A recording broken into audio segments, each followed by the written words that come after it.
Anyway, wherever you are in Africa, whether it be Ghana or beyond, the World Service 5 Live and BBC Sounds, we are here and we're about to get underway for Group H, where earlier, of course, Uruguay and South Korea played out a goalless draw. So there is an opportunity here to strike out and to lay down a marker as far as this group is concerned. And certainly when you look at Portugal, and we've just given you the two teams. If you've missed it, of course, you can always rewind through BBC Sounds. It gives you that facility. But the Portuguese have so much strength in depth. It's only when you sit down and you start to write down the squad and have a look at options and what have you, that you do realise that this squad is equipped to go all the way in this tournament, isn't it? I mean, it's got such quality. The front three, what you can pick from, and that's with, you know, players like Jota, who's not involved through injury. They've got such strength in depth that, you know, that they can be a real threat in this tournament, Portugal. Portugal then in their red and green tops and the green shorts are playing from left to right as we look. And here is Ruben Dias striding forward. And then out to João Cancelo, his Manchester City teammate, of course, on this near side, the right. Ghana are all in white. They're playing with that three central defence, and they're going to have plenty of energy down that right-hand side with Alidou Seydou, who's quite versatile. He can play as a defensive midfielder, he can play across the back four, but he's been put in as that right wing back to try and get forward at every opportunity. As Portugal pass the ball out towards Cristiano Ronaldo, and he then commits a free kick with a foul. But straight away, I often have sensed this, being here in Qatar for a number of days now, that they are very much focused on the individuals, you know, the superstars, the Messis and the Ronaldos, and every time Ronaldo touches the ball here, it is going to be he's going to get a cheer every time he touches it. He got it when he came out. He was very thankful and grateful to the support, the reception that he received as he first came out into the stadium. You really heard the crowd, didn't you? As soon as he had that touch, which, you know, wasn't one of his better touches, to be honest. It kind of just bounced off him a little bit, but certainly, you know, he's spoken about how to be bulletproof. Well, when there's this much there's spotlight on him anyway, but at the moment it's just magnified so much more, that having that kind of concrete head, solid approach is going to be vital for him. 9 appearances in the last 12 months for Cristiano Ronaldo. He's only scored during one in that time, but certainly all of his goals in the World Cup have come in the group stages. He's just too shy of the great Eusebio, as there was just a late challenge there from Baba Rahman, who plays his football at Reading, another loan spell at the Medeski. It's still hard to believe that he's still on the books of Chelsea. His contract expires at the end of the season. This is his 7th loan spell away from Stamford Bridge, where he's made just the 23 appearances, but he just caught Cancelo, and so it will be that free kick that Portugal seeing a lot of the ball. Quite a high line though for Ghana at the moment, as the crowd are just trying to whip themselves up into a little bit of a frenzy here in this stadium. 974 that opened in late November in 2021. The first temporary venue in World Cup history, as the ball is played over the top, and it's for Guerreiro, who's crossed from that left-hand side, goes behind with a deflection, and it will be a corner kick to Portugal, who are very much dominating in these opening 3.5 minutes. Well, it's just very calm and composed. There's not much tempo to the game, almost just feeling each other out, but Portugal with the ball all the time. And like you mentioned, Ghana were pretty high, but they weren't pressing high up, so the game's been pretty condensed in the middle of the pitch, but they have to be careful. That little ball over the top there just got the other side of Seydou for Ghana on the right hand side, and got to be careful they don't leave too much space in behind. Corner kick to Portugal, far side to left, playing from left to right. It's an outswinger, header out, fired back in then by Otavio on the edge of the area, but he pulled it quite badly wide. He was left of the D, hit it right footed, and it must have gone a good 6-7 yards out. Not really troubling Atizigi in the Ghanaian goal. And he's just going to slow things down. He's just getting a feel of the ball, all in green, as Ghana will play out from the back. The ball straight up to Andre Ayew, very experienced, had Danilo Pereira tight behind him, helped out by Seydou on that far side, the right.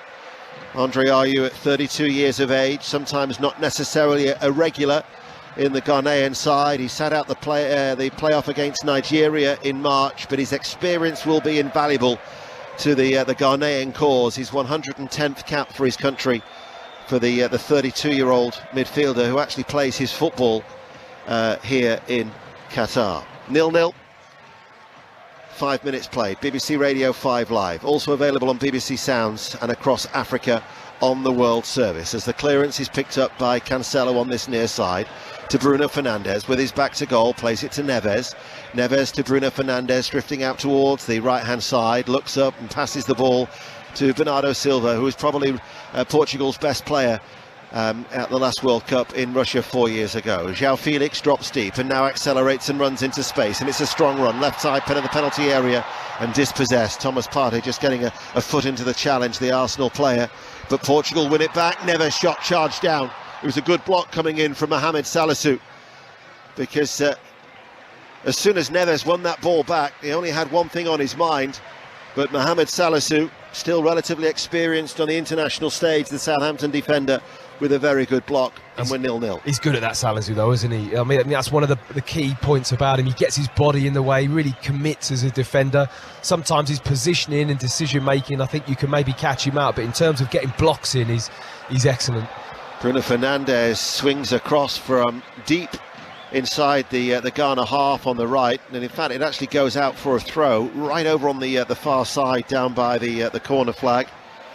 Of course, we're yet to see any African side score so far in this World Cup, so they'll hope it's fifth time lucky after Senegal lost to the Netherlands by 2-0. Tunisia and Morocco got goalless draws against Denmark and Croatia respectively, and then earlier today Cameroon were beaten by 1-0 against Switzerland in Group G. BBC Radio 5 Live. Portugal with Cancelo right side of the centre circle. Neves takes over. Ronaldo drops deep. Very, very central, a cluster of red and green shirts for Portugal, almost as if nobody wants to try and push on that back three of the Ghanaian defence. But in the same breath, the back five are quite high, aren't they? It's not like they're sat deep at all, so the game's really condensed in that middle third, but nobody's really putting any Portugal player under pressure with the ball. They're now starting to get up the pitch a little bit, but so far it's been really cagey, hasn't it? They are playing a high line, though, as Matt Upson says. Matt Upson, of course, part of the England squad, indeed scored at the World Cup in South Africa in 2010. Danilo Pereira almost getting caught in possession in his own penalty area. Sniffing was Andre Ayew. His brother Jordan is on the bench, as it's then picked up at the back by Alexander Gikou, the Strasbourg defender, and very much in form. He's been a regular in this Ghana side in the last couple of years, back to Atazigi, the goalkeeper, who controls it right-footed, then hits it long. Andre Ayew up against Danilo Pereira, who loses out in that aerial challenge, and the ball is played out by Abdul Samed to that far side, the right, and Seydou with the cross, and one bounce, and there was a bit of kick off that surface, and it allowed Diogo Costa, who I would imagine now is seen as the number one for Portugal, to claim all in yellow. He's been alternating in the Nations League in the build-up to this World Cup with Rui Patricio, the former Wolves keeper, but he was faultless during the World Cup playoffs against Turkey and North Macedonia, and it would seem now that the Porto keeper, at the age of 23, Fernando Santos, the coach, probably looking towards the future. Here is Neves. Finds Bruno Fernandes right of the centre circle, out to this near side to Cancelo, midway through the Ghana half, still goalless. Otavio lost the ball in the centre, and the ball is just played on the inside there by Mohamed Kudus. Plenty of Champions League experience from the Ajax player, although he was quite advanced when I saw him for Ajax against Liverpool in that competition earlier in the season. Here, as it bounces away off his knee and presents a chance for Bruno Fernandes, and the ball is straight through to Cristiano Ronaldo, and the goalkeeper very quickly off his goal line to snuff out that challenge of Cristiano Ronaldo. Excellent acceleration off his goal line, good anticipation, because it was an early ball that was played in. It was he was onside as well, and he just couldn't take it in his stride. Well, that's really brave goalkeeping from Atizigi. Comes up really well, clatters into Ronaldo. It was such a poor touch from Kudus. Really just bounced off him straight into the midfield. One pass, good move from Ronaldo. He was in on goal. The goalkeeper came out very quickly. I mean, it was a slightly heavy touch from Ronaldo. Would that be a bit critical? He just didn't quite get it under control close enough, did he? Just probably about a metre too far away from him, which allowed the goalkeeper out to get the block in, but great save. And it was certainly a heavy touch as far as Kudus was concerned as well. It just bounced away off him, never really had full control of it. He tried to control the outside of his boot, didn't he? The ball was fired into him. He tried to control it with the outside of his foot. It was a difficult ball to take in that way. And bounced it straight back into midfield. Salisu just over the halfway line to Rahman on this near side. He loses the ball and Portugal go back to Ruben Dias, who chips it forward. Otavio heads it forward. I was probably expecting Otavio to play a little bit further out, but he seems to be quite central at the moment, doesn't he? Yeah, he's playing very central. I thought he'd be wide of the three, maybe on the right-hand side. As it is, it's Bruno Fernandes who's playing in that position. Yeah, with João Felix more on the left, isn't he? Danilo Pereira, a little drag back by João Felix, but unable to get on the end of it was Guerreiro. And they've seen it back to the keeper, and Atizigi with the clearance, laid back to Kudus, out to Andre Ayew on the halfway line, turns, all in white. The Black Stars playing from right to left here. 11.5 minutes played. As Samed in the midfield. He started well, hasn't he? He's made a couple of good passes. Looks very confident with the ball. No foul on Partey. Portugal win the ball back. João Felix standing still. Little flick back to Guerreiro. Almost doubling up on that left-hand side. Ball now played on the inside. Here is the little turn from Otavio on the edge of the area, and then a nonchalant little lob ball out towards the left. Bruno Fernandes, nice little touch. Guerreiro left-hand side with a cut-back cut-out. And behind for a corner kick. Portugal again threatening. Good defending coming in from Zico. Oh, you're going to see a lot of this from Portugal this evening. You really are. I mean, they've just got players that love triangles, ones and twos all over. And they've taken that corner quickly, and arriving at the far post was Cristiano Ronaldo, and he couldn't get the meaningful touch with a header. Just too far over him, and out it goes for a goal kick, 0-0. I'll tell you what, his expression says it all, though, Dano. He's not happy. He hasn't made better contact with that. He gets up so well, doesn't he? It's almost just a little bump from Salisu. I mean, to time that run in his leap is incredible, but he doesn't really commit to the header, doesn't really punch that ball. I think he knows if he just really commits to that, he gets that on target. He's such a good header of the ball, but he just doesn't get the contact. But his run and jump was absolutely brilliant. He climbs so high, doesn't he? Unbelievable for a 37-year-old. And his timing. You know, he had those 1 or 2 strides on Salisu there. If you have a couple of strides onto a player, 9 times out of 10 you're going to get up and above them. It's all about that timing, and he just reads the flight of the ball so well. I remember one time when I was first starting out in my broadcasting career, and I said, oh, it was he hung in the air, and my editor said, well, you can't hang, you're either on the way up or on the way down. And yet Cristiano Ronaldo, when he does climb so high, he does seem to hang in the air. He gets hang time. Matt Upson with us, 14 minutes played, 0-0. As the ball is played back. It's quite a bizarre matchup, though, isn't it? Maybe that's where the game, I don't think the game quite knows how to get itself going yet. You've got two very contrasting styles, haven't you, and attributes in teams. I think both teams are just figuring themselves out at the moment. And certainly it seems that Ghana are quite happy to concede possession and not go chasing too much as the ball is played out towards that far side, the left. Seydou will look to try and close down Guerreiro, who comes on the inside. Now he decides to harass him and challenge him. Neves is behind him in some support. Central area, Bernardo Silva shuffles the ball back along the ground towards Neves, who goes square. Otavio looks to roll away from the challenge, but it's won back well by Kudus in the midfield.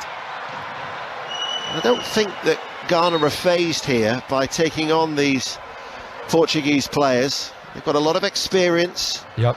of players who've played at the top in Europe. You know, they're going to look to Kudus, they're going to look to Thomas Partey, and of course the experience of Andre Ayew.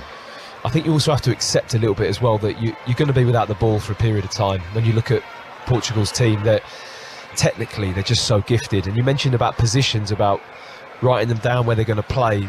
This front five or so will just drift all over. They'll just find space. You'll have the freedom to roam. Yes, out of possession, they'll take their shape. But when they've got the ball, expect Bernardo Silva, you know, Fernandes, João Felix, just to pop up anywhere, really. Well, certainly just to put it in context, what the challenge is for Ghana as the ball is played forward and just a little bit too far ahead of Inaki Williams as he had tried to beat the offside trap. It might have just got a little touch away, and if it's from his right foot and through towards Costa, the goalkeeper. But Ghana are the lowest ranked team competing at this World Cup. They are the least experienced squad with a combined tally of 483 caps, and then when you think of that 483, take away the 109 previously for Andre Ayew, and then Jordan Ayew with his 84, and that then just goes to show as well how much those two have given weight to that tally of 483 in this, the Stadium 974. And you might well indeed be listening on medium wave or the good old wireless of 909 and 693. But of course the future is BBC Sounds, and if you haven't got yet the app, then do so, because you can listen to the commentary, the World Cup Daily, and plenty of World Cup material. And for somebody who didn't do well at maths, that'll be enough for the numbers tonight, I think. 0-0, which is the most important digits of all, as we've been playing for 17 minutes. Bruno Fernandes to Cancelo on this near side. The return ball from Ronaldo, easily seen there first by Salisu and cut away, but that loose ball is picked up by Cristiano Ronaldo. Back to Bruno Fernandes, who spreads play from the right to the left-hand side. Guerrero running forward. Otavio has now gone out wide on that left-hand side. João Felix has gone central. Bruno Fernandes is just outside the penalty area, and lurking ominously is Cristiano Ronaldo on the edge of the box as the ball is played out to Cancelo. Bernardo Silva makes a run, it's an arcing ball in, it's headed away by Salisu. And then Kudus. Again, it went away from in the first touch, but he won that next duel against João Felix. His forward ball is taken on now by Thomas Partey, who plays the ball out towards this near side, and it's kept in play. And then the return ball from Thomas Partey, who was getting forward, was just a fraction too far ahead of him from Baba Rahman. He looks sharp though, Kudus, doesn't he? I mean, he's got this turn of pace. Even if he does have a slightly heavy touch, his reaction to go and get it again it's so explosive. He's got a lovely left foot on him, and I think he's that kind of dynamic player that might be a little bit, you know, unpredictable at times, but can certainly be super effective. Certainly one of the more creative players, should we say. Of course, Everton wanted him in the summer, and he wasn't allowed to leave Ajax, and there was that sense of disappointment. Anyway, he's got his head down, he's focused once more on helping out at the Ajax cause, and 9 goals he scored for the Dutch club during the campaign so far. Neves far side the left, 10 yards in from the touchline, switches play to this near side the right. Cancelo plays it forward, coming across was Otavio, and then Cancelo plays the ball back, and it's a lot of the ball. It's a good pace, not a quick pace, but it's still a decent pace from Portugal playing at the minute, stringing the passes together, and therefore Ghana have got to be extremely patient, as you might be able to hear in the distance a block of the Ghana support swaying from side to side with the yellow, the red and the green, and the flags are flying with a black star in the middle of that yellow stripe on the national flag. They've got to try and get hold of the ball as well, though. I mean, it's hard to go a full game playing like this against a team of this quality. Sooner or later, just that little lapse of concentration. I mean, possession-wise, it's just incredibly one-sided at the moment. Ghana just sat off. Portugal have got the ball the whole time, just probing little bits of movement. I just think the longer the game goes, you're just going to get more and more opportunity for Portugal to get the ball in key areas. Quick free kick has been taken for Portugal midway through the Ghana half. Neves finds Ruben Dias inside the centre circle, and then he goes square to Danilo Pereira. Back with Ruben Diaz. Cancelo on this near side on the halfway line. Ghana decide just to press. 3 players breaking out. Samed in the midfield, Rahman the left wing back, and Inaki Williams who leads the line. And it forces Portugal back as the ball is hit now long by Danilo Pereira, and then it's a cushion header forward, and then just able to turn, and the ball is now with Salisu. That was Daniel Amate, who plays on the right side of the 3, and just trying to usher Seydou to go a little bit further out wide to give him maybe an option as a right wing back. As now it's on this near side for Djiku to bring the ball forward. Danilo Pereira heads it out towards Guerreiro, the left back. Nuno Mendes, who's been a doubt leading up to this World Cup. Paris Saint-Germain, the outstanding left back. He had a hamstring injury in early October against Benfica in the Champions League. So for Nuno Mendes, just not wanting necessarily to take a risk on him.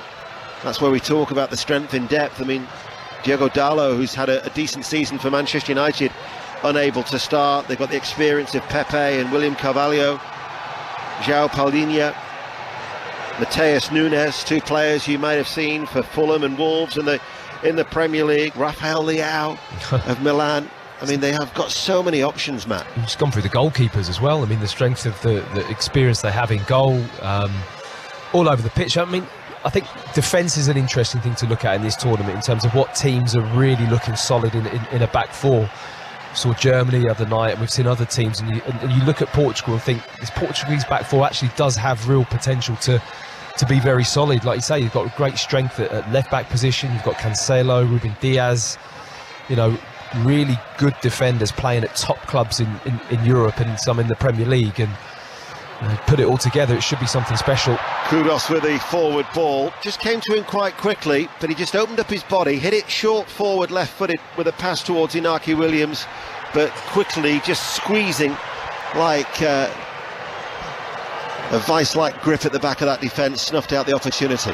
Otavio scoops it forward for Portugal, comes off the head of Daniel Amate, runs out to João Felix, left corner of the area. Back with João Felix once again, and the cross took a deflection there, and it's gone out of play for a goal kick. Do you not find when you see the likes of Fernandes, Silva, João Felix, when they all start getting together and linking in, but it's like a five-a-side, isn't it? They're like flicking the ball up in the air, scooping it over someone's head. It's quite hard to do, you know what I mean? It's like to defend against you. You just got to not overcommit, I think, and that is exactly what Ghana are not doing. They're not getting too tight. They're not being robust. They're not actually being too physical with Portugal in this game so far.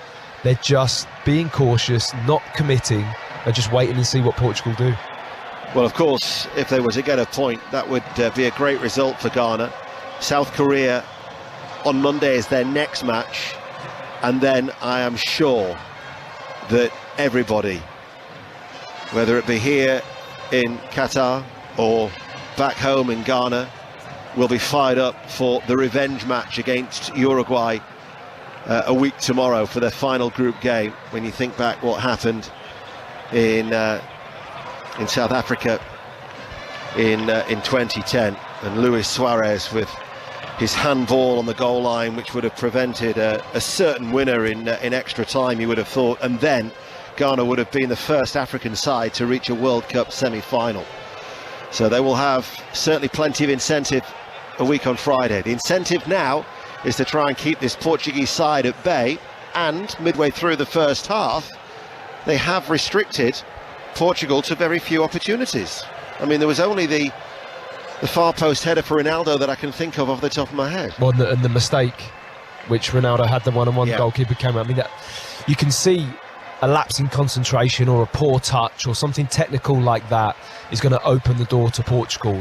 If Ghana can be focused, they've got away with one already, but if they can be focused and be disciplined and not make those mistakes in key areas of the pitch, then Portugal are going to have to step it up to really try and open them up. Here is Cancelo at a walking pace to Danilo Pereira, out to the left-hand side. Bernardo Silva just in from the touchline now, midway through the Ghana half. It's still 0-0 if you're listening to BBC Radio 5 Live between Portugal and Ghana. Forward ball, Bruno Fernandes had made the run, but it was a long diagonal searching ball, one bounce and away from Bruno Fernandes and out for a goal kick that Ghana again takes short, played out towards the right hand side for Daniel Amate. He goes long along the ground towards Andre Ayew, pushes the ball back, and then in fact Seydou has gone down with a blow to the head there. And so just checking on him will be the American referee Ismail Elfath, who's just going to make sure that he is okay. By the way, with all the football that we've got for you, we've still got another commentary for you to come tonight. Brazil, many people's favourites for this competition against Serbia. That's a 7 o'clock commentary, and in fact for that game you can watch that with 5 Live commentary. Just look for the World Cup Extra on the BBC iPlayer. And with another 4 games tomorrow, including Wales and England, and then another one on Saturday. But we've also got boxing for you this weekend. In and amongst all the football, 5 Live boxing returns on Saturday. Dillian White against Jermaine Franklin at Wembley. Coverage from Saturday night at around 10:15. But this is the World Cup. Every game live on 5 Live and BBC Sounds. And when Mark Chapman said yesterday it's either feast or famine, and we've had a goalless draw already, Uruguay, South Korea. Just the one goal in Group G between Switzerland and Cameroon. And at the minute it's 0-0. We are still awaiting the first goal in this game as the ball is played forward. And Cristiano Ronaldo was challenged by Zico. The referee plays the advantage. Bernardo Silva out towards Guerreiro. First time cross from the left-hand side. Flying header away by Daniel Amate. Seydou on that far side, goes short, diagonal ball, looking to try and turn, almost caught there as Portugal press, back with Daniel Amate towards Partey. It's a bobbling ball on the edge of his own penalty area. He was being hunted down there by 3 Portuguese players, but he wasn't phased, got it back to Atiziga, the keeper, who cleared long. Well, they're not panicking at all, are they? Under real pressure from Portugal, trying to press and win the ball back in the attacking third, but Ghana keeping their composure.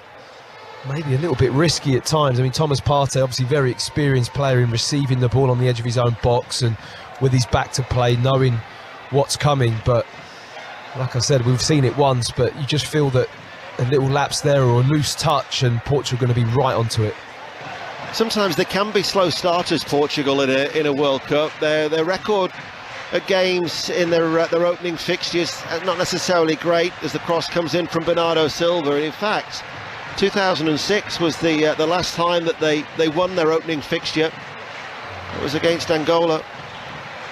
1-3, drawn 2 and lost 2 is their record before today. Cancelo with the cross over the head of João Felix, kept alive by Bernardo Silva, pulls it back, and João Felix leaning back just inside the penalty area, central position, left-footed, couldn't keep it down into the Ghanaian support behind that goal kick 0-0. Surprised he took it first time there, to be honest. I mean, it was a nice cut back from Bernardo Silva, picks it up at the back post, sees João Felix drop onto the edge of the 18-yard box, but his body weight is already shifting away from the box as he's tried to hit and swivel and hit it first time with his left foot. Really difficult, leaning back a bit as well. If he had a touch, I think he had time to have a touch actually, probably could have set himself for a better strike on goal. Certainly João Felix, and in fact I was with Chris Sutton when he made his debut in Porto in the Nations League 3 years ago against Switzerland. Sometimes I can't help but feel that he hasn't necessarily hit the heights yet on the international stage. I mean, 3 goals in 24 appearances so far. Still waiting for him to maybe blossom. Absolutely. I think, hugely talked about and the talent, but no, I agree. He's not really made his mark yet on this level with Portugal. £113 million he left Benfica to Atletico Madrid, and only 3 goals in his 17 appearances for the Spanish side this season. Ghana are forward. Rahman, low ball in from his left wing-back role midway through the Portuguese half. That's a good header forward by Salisu, but it's played forward by Neves.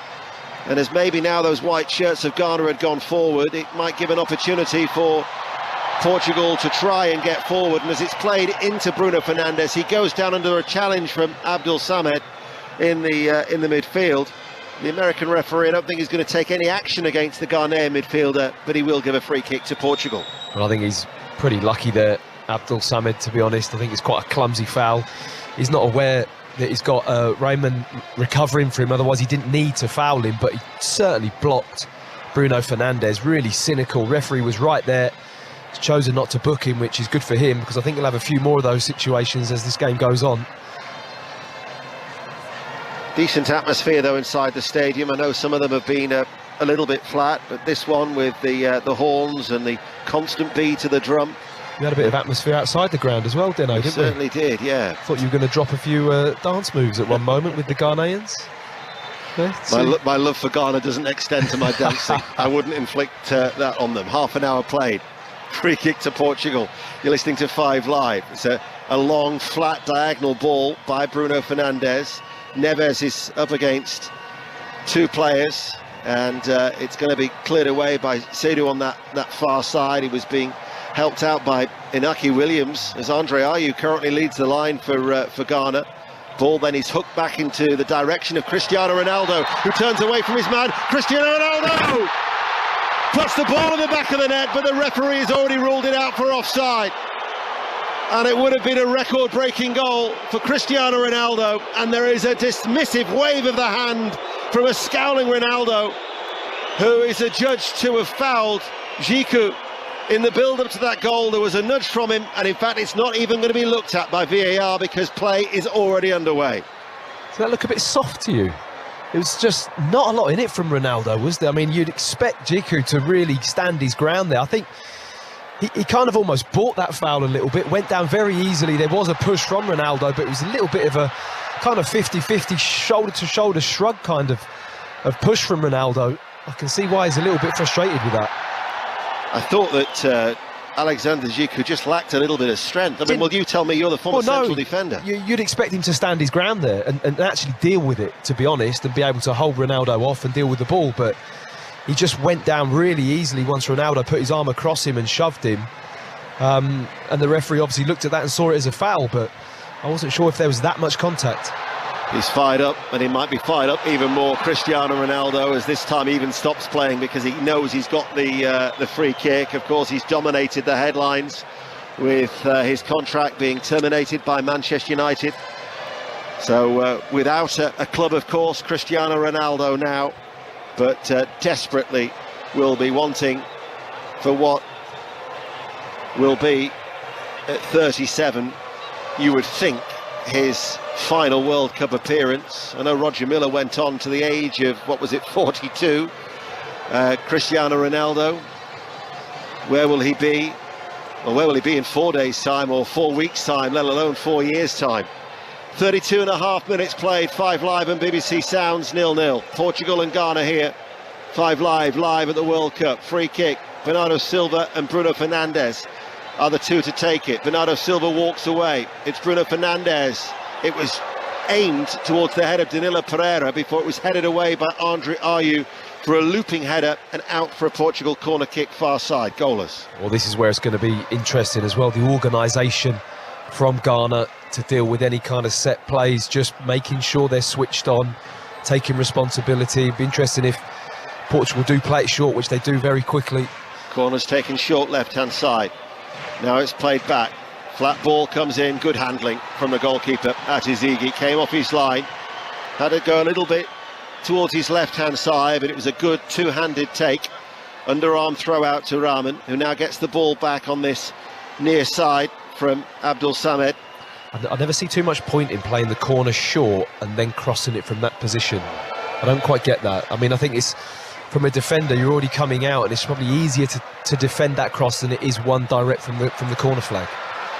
Former England international defender Matt Upson offering the insight on the art of defending. As just over 10 minutes to go to half time, and it remains 0-0.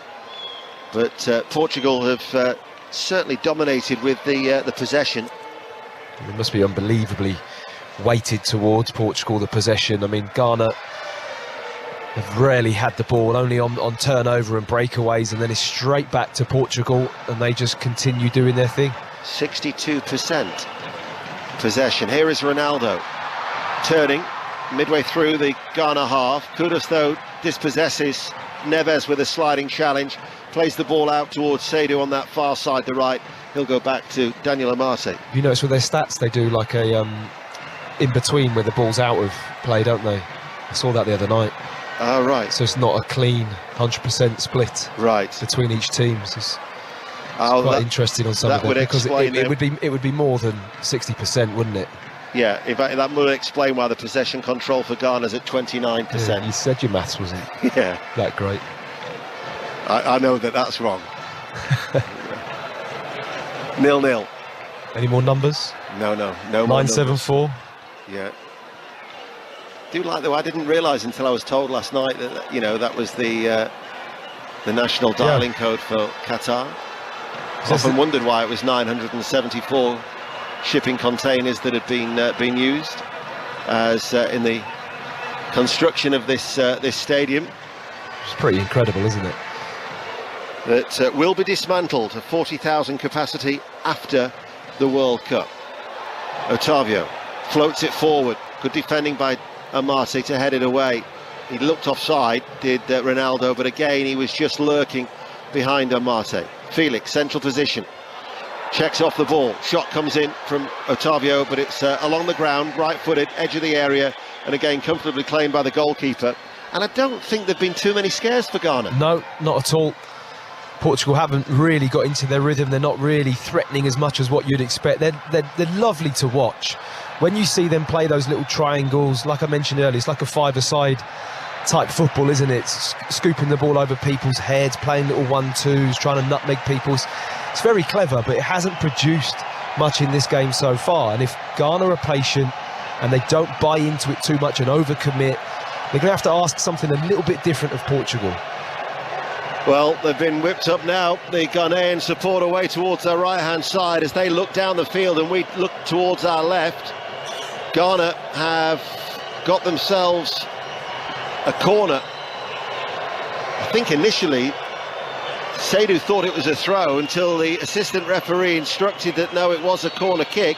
He was preparing to take a throw down by the corner flag, and now running across is Kudus to take the corner. Portugal have got everybody back. What can Ghana do at this set piece?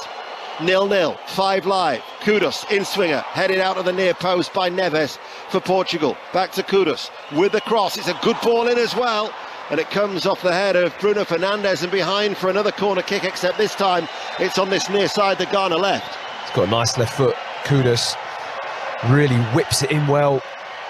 It's a good delivery, a great opportunity for Ghana actually just to show their physicality a little bit and put Portugal under pressure, which they haven't been in this game at all in terms of defending their box. Jiku is up from the back, Salisu is there, Kudus now waits on the edge of the area. It is going to be Baba Rahman to take this corner kick on this near side, the left, all in white, playing from right to left, so it's going to be an outswing with his left foot. In it comes now, Andre Ayew, beaten in the air by Cristiano Ronaldo. Seydou down into the ground, headed away by Ruben Dias. Danilo Pereira complaining, and in fact the referee spotted an infringement for that challenge on the very experienced Paris Saint-Germain player, and it will be a free kick to Portugal with 6 minutes to go to half-time. I think there was too much wrong there, to be honest. I think it was Salisu just went into the back of him a little bit, Danilo Pereira. There wasn't too much contact, he wasn't too happy. It's more his own teammate, I think, shoved Salisu, and his momentum just bumped into the back of him, but the referee was happy to give the foul. Here is Pereira, out to Guerreiro, far side to left, midway through the Ghana half. Back to the bald-headed Danilo Pereira, Ruben Dias inside the centre circle, every white shirt back behind the ball. Kudus snaps into the challenge, Rahman keeps the ball in play, but Portugal now have it. Cancelo's overrun it though, and now with Kudus, whose nice little touch towards Inaki Williams, and Kudus, it was just as the return ball, again too far ahead of him, and he actually never bothered chasing after it because he'd seen that Danilo Pereira was there to mop up for Portugal. Neves looking for the run of Bruno Fernandes. He's hit a ball through the middle. Bruno Fernandes with his thumbs up applauds the idea, but it goes out of play for a goal kick as the 68-year-old Fernando Santos, the coach, is just rubbing and scratching his forehead. I mean, it's good to see them go a little bit more direct there, and Bruno Fernandes to make that run from out to in and look to get behind, because at the moment they're just not stretching Ghana. Ghana know that they've got these lovely technical players that have the ball to feet, drop into the pocket, play around the edge of the 18-yard box, but no one's really stretching them in behind at all or really asking any of those questions, and it's a little bit comfortable at the moment. Ball on that far side for Guerreiro, into João Felix. Neves is free now, central position. The red and green shirts of Portugal play the ball out towards the left-hand side. Bernardo Silva, low ball, easily cleared away by Zico at the heart of that defence for Ghana, and it'll be played back by Danilo Pereira towards his goalkeeper. Tomorrow, of course, 4 more games, and it includes Wales-Iran at 10 o'clock, and then England, the United States at 7 o'clock. So the build-up from 9 in the morning after Rick and Rachel with 5 Live Breakfast. Rick Edwards, of course, out here in Doha. Mark Chapman will take over at 9 in the stadium where we'll be watching Wales against Iran. And then at around 3-ish, it's I think it's quite a loose arrangement, bearing in mind of the travel. You never know when Lady Kelly will decide to turn up, but then she'll be joined by John Murray, Rob Green, Micah Richards and Jermaine Genius ahead of England, the United States from 7. And in between, Qatar, Senegal, Netherlands, Ecuador at 1 o'clock and 4 o'clock respectively. 4 minutes to go to half-time. Ball through the middle towards João Felix. Headed away. Now they get it forward towards Cristiano Ronaldo. Listen to the excitement inside the stadium as Ronaldo picks up the ball. Left-hand side of the penalty area. The return ball to Cristiano Ronaldo, who shoots. And the block coming in from Daniel Amate. And it was a good block too. The crowd certainly came alive there for the presence of Cristiano Ronaldo. They've come to see just one man. Here is Bruno Fernandes with a cross that's over the head of Ronaldo. It might fall still to the feet of Ronaldo. He toe-ends the ball towards João Felix, who goes down, but the free kick goes in favour of Ghana, and it remains 0-0. I think Ronaldo knew the ball was at his feet there. I think it just ricocheted down to him from the cross. Bruno Fernandes got his head up with that right foot, just curled one to the back post, tried to get level back square, and it got kind of jammed between Ronaldo's feet. Didn't quite know where the ball was. It was bouncing around in the 6-yard box. You don't think that Al Sadd, who the team that Andre Ayew plays for here in Qatar, the supporters have descended upon this stadium. They're trying to send as much love in the direction of Ronaldo to try and sway him to think that he could play his club football here. Well, it could be an option, couldn't it? You do wonder where he'll go next. Absolutely. Though, I mean, that is the difficult thing for him, I suppose. You are potentially limited, aren't you? It depends what he wants then, though, really, doesn't it? And how he sees the last few years of his career playing out and what he wants to achieve. Will he go stateside? Will he go to a club competing in the Champions League? Will he go east? Time will tell. As Ruben Neves, as we edge our way towards half-time, and it is still Portugal 0, Ghana 0 in this game in Group H in this 2022 World Cup. Live on 5 Live. João Felix went to ground. Challenge came in from Andre Ayew. Kudos, good footwork by Kudos. Good strength too until he's hauled to the ground and gets a free kick for Ghana. He had very little support and very little options. I mean, that is exactly what he's all about, this lad. He can react on anything, use his body, nutmeg people, twist and turn out of situations that he's got no right to come out with the ball, to be honest. And like you said, he's got this turn of pace and a little bit of a physicality where he just holds players off, does it really well.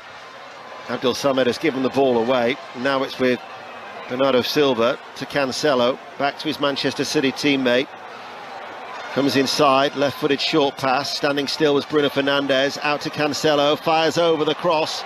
There were 5 white shirts back inside the penalty area. It goes through the penalty box, collected by Guerreiro. João Felix to Neves, 30 yards out, passes the ball now to the right corner of the area. Cancelo waits for the ball to settle, touched it towards Otavio, and the cross then from a tight angle on the right-hand side of the box, 6 yards up, diagonally goes over the top of the crossbar and out for a goal kick. And with 50 seconds remaining to, well, we'll wait to see how much added on time there will be, but it's still 0-0.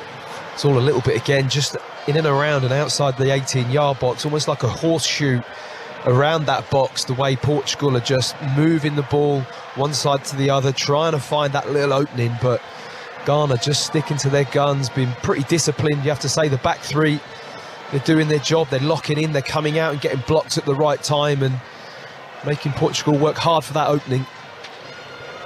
Also Ado, the 47-year-old coach of Ghana, who actually won his 2 games as a player in the 2006 World Cup, has certainly made his side hard to break down here for Portugal, as there's going to be a yellow card there to Kudus for a high boot and catching Cancelo. That was a really high boot, actually. Kudus didn't need to go for that. It's up the top end of the pitch for him. He's got a yellow card, but it was a bit ambitious for him to try and steal that ball. He really did raise his foot quite high, and Cancelo kicked right through the bottom of his studs. Chris Hughton, of course, is also part of the Ghana setup, the technical advisor, very experienced, the 63-year-old former Republic of Ireland international. As the ball forward on the left-hand side, and that was a foul by João Felix on Seydou, so it'll be a free kick in stoppage time, and rather refreshingly, just 60 seconds to be added on here. Sometimes you can never tell with the added on times with some of the fourth officials. I was expecting at least 5 minutes. I don't think I've ever seen so much added on time in matches, just consecutively, isn't it? I mean, to be fair, there has been quite a lot of injury, a few quite bad concussion-related injuries as well, hasn't there, which always do take quite a bit longer. Ball hit long then. That's Matt Upson who's with us here inside this stadium. One bounce and through to Costa. Portuguese keeper underarm throw out. Bernardo Silva then dropping back inside the D of his own penalty area, and I'm sure that the American referee can't be playing much longer.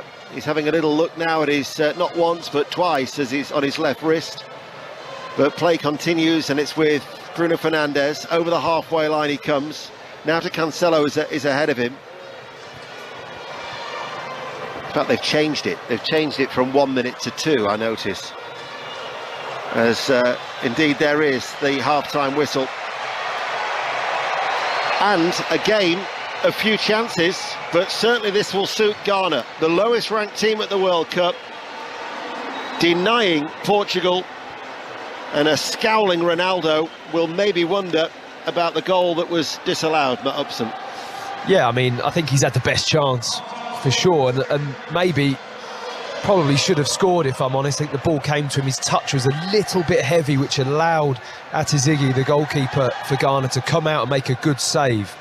But really, in honesty, Ghana have been pretty comfortable, more comfortable than what I think they would have expected, and it'll be Portugal that will be going into the dressing room right now, sitting down, having a chat with each other and going, we need to come out and we need to inject a bit more energy into this performance, a bit more physicality, a bit more directness at times. It's very pretty, you've got lovely players with the ball, but they need a bit more cutting edge. And Kelly, the Ghanaian players actually haven't gone off the field of play. They've just had a team huddle in the centre of the pitch, just spoken a few words, and are now breaking from that huddle as they trundle off the pitch, whereas Cristiano Ronaldo, he was straight away down that tunnel, not happy with that disallowed goal at all. Portugal 0, Ghana 0 at half-time. Dano, thank you very much. And as you've both been saying, Matt, this will be a first half that Ghana will be happier with. But when we think of Ghana, and a lot of the talk in the build-up was about their amazing fans, the dancing and the energy that they bring to any World Cup that they're at. It's not the same type of football that they play on the pitch. We don't necessarily see... I mean, the support would seem to suggest that the football would be exciting, front foot, kind of bouncing football. And it isn't like that. No. And if I'm honest, it's a completely different game to what I was anticipating as I was coming to the stadium today. I was thinking about how it might play out. And what you've described there is what I was picturing, Kelly. I was picturing, Ghana being a bit more high octane, smashing into some tackles early on, maybe a couple of bad fouls and really getting the game up and running. It hasn't been like that at all. They've almost kind of just sat in position and gone, well, go on then, Portugal, let's see what you got. You've got to move us, you've got to take us out of position. And tactically, they've actually been really calm. And that's something that you can often look at and say, well, I'd expect them to be a little bit more adventurous maybe, or a bit more high octane, I think is the word, in terms of the energy into the game. But they've just been really patient. They've got a couple of key players that can unlock and can do good things. Kudus looks unbelievable when he gets out of little situations. And at the moment, they must be really happy with their performance in the first half. Matthew Upson then at the 974 Stadium for that game. Dion Dublin here in the studio. Dion, neither side's really able to bring their star players into this, their most exciting attacking players into this game. It's kind of stagnant. It's quite slow. I don't know. I was expecting 1 and 2 touch from Portugal, expecting a few little triangles down the left-hand side and the right-hand side, and I was expecting more power, more control on the physical side of the game from Ghana, but I've not seen anything from either. The 45 in the second half has got to do a lot better than the first. It was a little bit slow, little bit laborious, and they're both better than that, so hopefully second half will be better. Yeah, they'll be hoping that there will be improvement in the second half. The thing is, though, if you think back to the Portugal side that won the Euros, Matt, that they were a quite boring team, but they were just huge. Well, they were, but they were hugely. Look, if you're Portuguese, winning Euros. Well, that's what I was going to say. If you're Portuguese, it's not boring to win trophies, but at the same time, for a neutral watching the games, it wasn't as though they were playing, I don't know, like a vintage Spain or a vintage Brazil. No, it wasn't as free flowing, was it? It was a bit more regimented, organised. And look, there's more than one way to achieve something, isn't there? And it would be boring if everyone had the same style, for sure. But when it comes to this particular match, I was looking at how different the attributes are of both teams and thinking, oh, this could actually be a really exciting game. But it hasn't been that. It's been quite cagey, standoffish, and neither team has really committed fully in terms of really damaging the opponent in terms of attacking play, being forceful, being aggressive with their decision making. It's all been a little bit in front of each other, and I think that's the one thing that you could see. It could be a completely different second 45 minutes of football, which, from a spectator point of view, I think that that would be a positive thing. Yeah, what we're hoping is that these are just two sides playing themselves into this competition, and there is still time for this to be a better second half. 45 minutes for this game to redeem itself. Matt Upson and Ian Dennis will be back for commentary of the second half from the 974 Stadium. It's Portugal 0, Ghana 0 at half-time. We'll be looking ahead to our 7 o'clock kickoff, which is Brazil against Serbia, after the BBC News with Richard Foster. Take the World Cup with you. Qatar 2022. On BBC Sounds, this is BBC Radio 5 Live. A review has found that agencies failed to protect a 5-year-old boy who was murdered because they'd not been sharing information. Logan Mwangi was killed by his mother, stepfather and a teenager at his home near Bridgend in South Wales in July last year. Downing Street insists Rishi Sunak is committed to bringing down immigration after record figures were published this morning.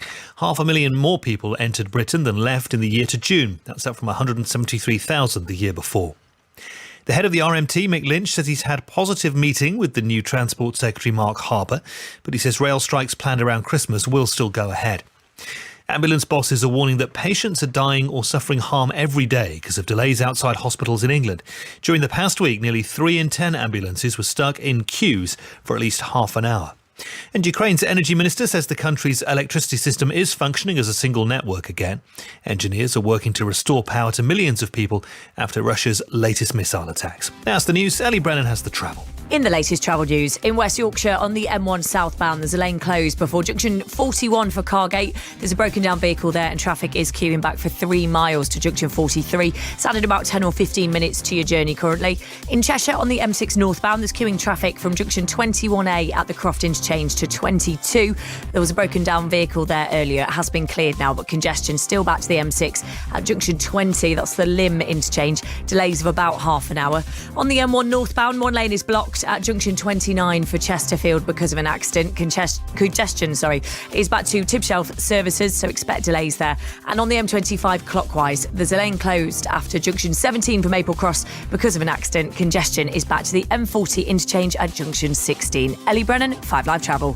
For 7 decades, Thousands of songs. have soundtracked the lives of generations of us. But there's only ever been One official countdown. marking the 70th birthday of the UK's official singles chart. We're playing the most streamed number ones. from 1952 To 2022. That's 7 playlists bursting with hits. Compiled by the official charts company exclusively for BBC Sounds. The UK's official most streamed songs. To listen, open BBC Sounds, tap music. And play most streamed chart. BBC 5 Live. The FIFA World Cup, Qatar 2022 with Kelly Cates. It's half-time between Portugal and Ghana. That one is goalless, and there is plenty of room for improvement in that match in the second half. We'll be back there very shortly with Matthew Upson and Ian Dennis at the 974 Stadium. And once that game finishes, our focus will be at the Lusail Stadium, where the 5-time world champions Brazil kick off their Group G campaign against Serbia. Your commentary team for this one, Alistair Bruce Ball and Chris Sutton. They join us now. Get there okay, Ali? Struggled a little, Kelly. So I was doing the driving. Chris, rather unhelpfully, was sitting in the back seat sniping away, and I missed a couple of turns and a couple of signs.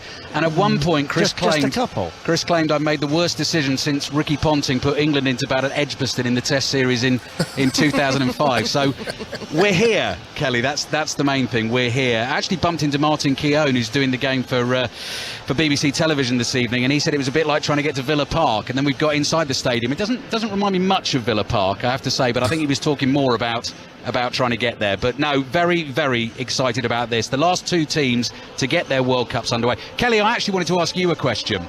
If I say to you, Brazil World Cup, what's the first thing that comes into your head? Pele. Chris? Yeah. Who did I say? You said Carlos Alberto. You see, I would say Socrates and Falcao in 1982, and actually a defeat against and Zico is the other one. Zico and Eder.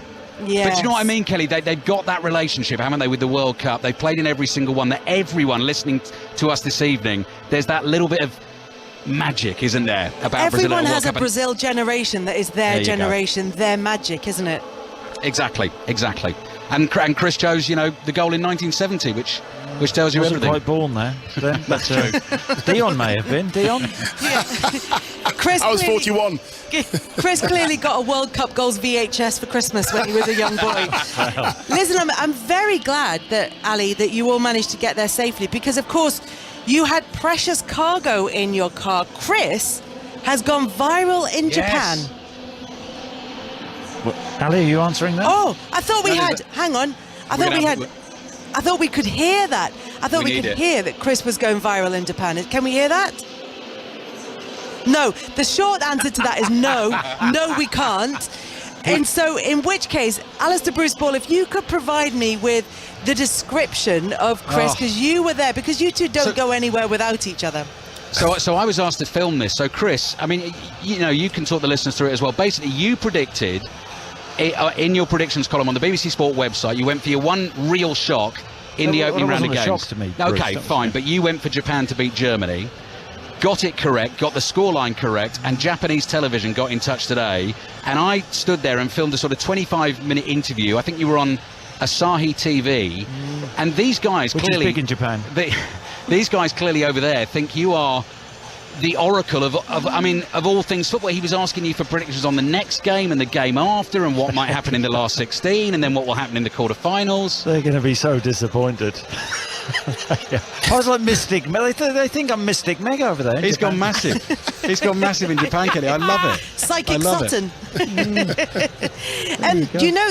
We talked yesterday, Chris, about your accuracy and your predictions. Oh yeah, remember? And we said it was you and 2 cartoon pandas who were on the TV here in Doha. Yeah. Well, do you know there's another, this time from the real animal kingdom, otter. Teo the otter has been predicting World Cup results with frightening accuracy. And not only has Teo the otter been able to predict with frightening accuracy, problem is that the zoo where Teo the otter lives have said he won't be predicting anymore. He's just going to retire on a high. Well, there we go. I may retire as well. Bring Loro back. So look, we've got a huge game coming up. It's Brazil against Serbia. As you know, Ali, as you were saying, everybody has a Brazil generation. They are synonymous with the World Cup. Everything that they're about is about World Cup. They're the only nation in World Cup history to have qualified for every tournament, all the way back to the very first one in 1930. They've had a record-breaking qualification campaign. They've collected more points than ever before. And this is an opportunity, Chris, to see them in the flesh. Yes, it is. And, as you and Ali have said, it's going to be really exciting being in the stadium, watching them in the flesh. They have so many attacking players. And I can't wait for this. I think it's a really interesting game, though, because Serbia qualified well for the World Cup, and I think I said this to you before, Kelly. Statman Dave has Serbia as his sort of underdogs for this tournament, and with Switzerland winning earlier this afternoon, it's very much group on, game on, and I don't think this will be easy for Brazil, but they'll want to get off to a flyer. And of course the South American teams, other than Ecuador, Uruguay didn't win. Argentina obviously got beaten in shocking fashion, really. So Brazil will want to make a bit of a statement and wipe the floor with Serbia and move on and qualify as comfortably as possible. But as we've seen from this tournament, it's been a strange tournament so far. It may not be that easy. No, and teams have been saying that they've looked at Saudi Arabia, they've looked at Japan's result against Germany, and they're taking inspiration from it. They feel that in this World Cup, coming as it does, and with the gap between nations not feeling as big as it has done in previous tournaments, that this, if they're going to do it, this is the tournament that they can cause an upset in. Yeah, and I think that's fair. Serbia have enough talent within their team to cause Brazil problems. Brazil have an ageing backline. I know we've got Tim Vickery coming on, haven't we, who knows Brazil inside out, but I think Serbia can cause Brazil one or two problems. It's just, if it all clicks in the final third for Brazil, they can wipe the floor with anybody. Back to the Lusail Stadium very shortly. It's a 7 o'clock kickoff for Brazil against Serbia. We'll be building up to it from full time in the match at the 974 Stadium, where they're about to get underway for the second half with the score line at Portugal 0, Ghana 0. Your commentary team, Matthew Upson and Ian Dennis. Thank you, Kelly. And the first thing to say is that neither side has made a change here for the start of the second half. So these are the two teams. Diogo Costa is in goal for Portugal. It's a back four of Cancelo, Daniel Pereira, Ruben Dias and Rafael Guerreiro. And then you've got a midfield of Neves, Bruno Fernandes, Bernardo Silva, Otavio, Cristiano Ronaldo and João Felix. Red and green shirts, green shorts. Second half will be playing from right to left as we look against the Ghana side, who are all in white, with Atizigi in goal. A back three of Daniel Amate, Alexander Ziku, Mohamed Salisu, with Seydou and Rahman as the wing backs. Abdul Samed and Thomas Partey in the centre of midfield, and then Kudus, Andre Ayew and Inaki Williams up front. And so, with Ghana playing from left to right, a point would certainly be an ideal scoreline as far as they are concerned. The lowest ranked side competing here at the World Cup against a Portugal side that would probably have high hopes of going a long way in the competition.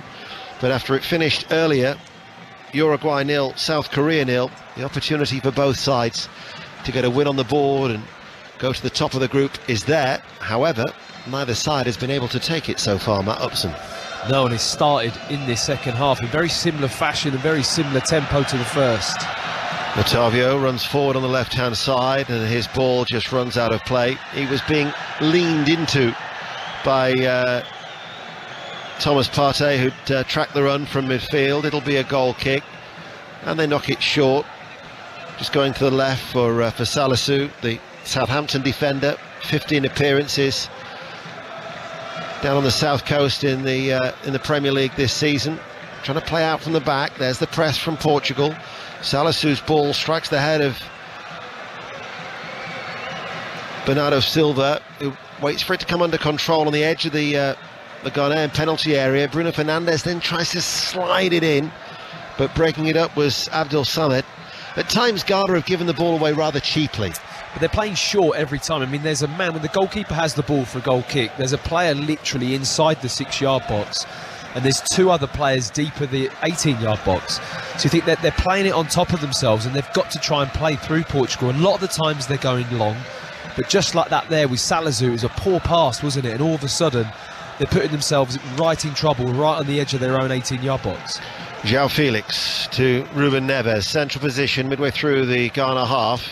Ball played out towards Cancelo. That's a good challenge coming in though from Baba Rahman, and he stops and then waits and then plays the ball back to Salisu from that far side, and Salisu will switch play on Marty, who's been a really influential figure in the latter stages for Leicester City before the break in the World Cup. Bit of a regular, actually started 6 of the last 7 for Leicester City, with a little bit of a revival at the King Power.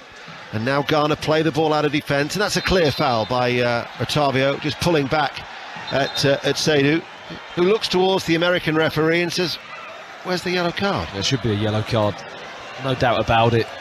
Goes past him, Seydou, and Otavio just puts his hands round his shoulder and just pulls him, spins him to the floor, pulls him back. It's a clear yellow card. Ball out to that far side, swept forward. Andre Ayew looked a suspicion of offside, but rolling away from him was Ruben Dias. Good defending from the Manchester City player, and then in his eagerness to get the ball back, in fact it was a Ghanaian sandwich. It was a combination of Thomas Partey and Andre Ayew catching Otavio, who actually it was Andre Ayew from behind, and then he was caught at the front by Thomas Partey, but it was Thomas Partey who was shown the yellow card. Well, that one was a yellow card for sure. Just smashes into the back of the calf of Otavio, and Andre Ayew now actually sitting on the floor. I don't know if he's hurt himself in that tackle. Actually, he looks to be the player that's come out worse. Well, at least he's back to his feet, but the yellow card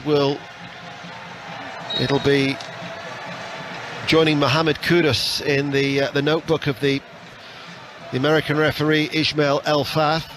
And bearing in mind we've only been playing for 4 minutes into the second half, Portugal are going to be making a change. Now I can see down below that it's going to be William Carvalho who's going to be coming on. I always find it strange, particularly now that you can make a substitution at half time that wouldn't necessarily count in one of your 3 options in play to make a substitution, why you would make it so early. Well, sometimes there's something you've seen, or there might be some kind of injury or a knock, and I think once they get into the second half they feel, well, having 3 intervals to make a substitution is more than enough. And that's fine, I know what you mean. If you know it's going to happen, then why wouldn't you change at half time? But maybe there's something that's been spotted in this opening 5 minutes or so of the second half to change their mind. We're going to see the introduction of the velvet tank, William Carvalho, who didn't make any appearances in qualifying, but he returned to play in the playoffs, and as a result he's seen his international career revived. In fact, I noticed on our little screen we thought the yellow card had gone to Thomas Partey.